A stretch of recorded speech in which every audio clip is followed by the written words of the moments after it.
ফাইনালে খেলবে আর্জেন্টিনা, কিন্তু গ্যালারিতে থাকবেন না দেশের প্রেসিডেন্ট। এমন সিদ্ধান্তে শুরু হয়েছে জোর আলোচনা। কি এমন ঘটলো যে বিশ্বকাপের সবচেয়ে গুরুত্বপূর্ণ ম্যাচেও যুক্তরাষ্ট্রে যাচ্ছেন না প্রেসিডেন্ট হাভিয়ের মাইলেই? জানা গেল, প্রেসিডেন্টের না যাওয়ার পেছনে রয়েছে তার ব্যক্তিগত কুসংস্কার। টুর্নামেন্টে আর্জেন্টিনার আগের 7টি ম্যাচেই তিনি বাসভবন থেকে দেখেছেন এবং প্রতিটিতেই দল জিতেছে।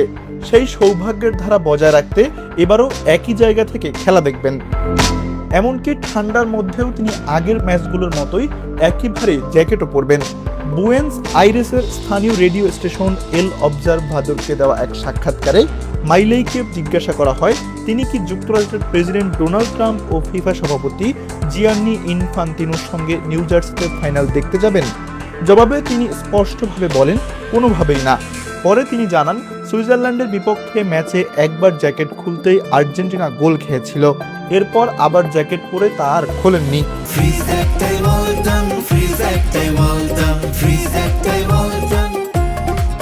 আর্জেন্টিনা ও লাতিন আমেরিকায় ফুটবল ঘিরে এমন কুসংস্কার কাবালা নামে পরিচিত।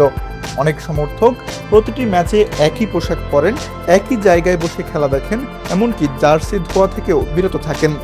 কেউ প্রতিপক্ষের খেলোয়াড়দের নাম লেখা কাগজ ফ্রিজে রাখেন, আবার কেউ নির্দিষ্ট ধর্মীয় রীতি অনুসরণ করেন। এছাড়া 1990 বিশ্বকাপের পর থেকে আর্জেন্টিনার প্রেসিডেন্টদের জাতীয় দলের বিশ্বকাপ ম্যাচে মাঠে না যাওয়ার একটি অলিখিত রীতিও প্রচলিত রয়েছে। সে সময় প্রেসিডেন্ট কার্লোস মেনেমকে মুফা বা অপয়া মনে করার পর থেকেই এই বিশ্বাস আরো শক্তিশালী হয়ে ওঠে।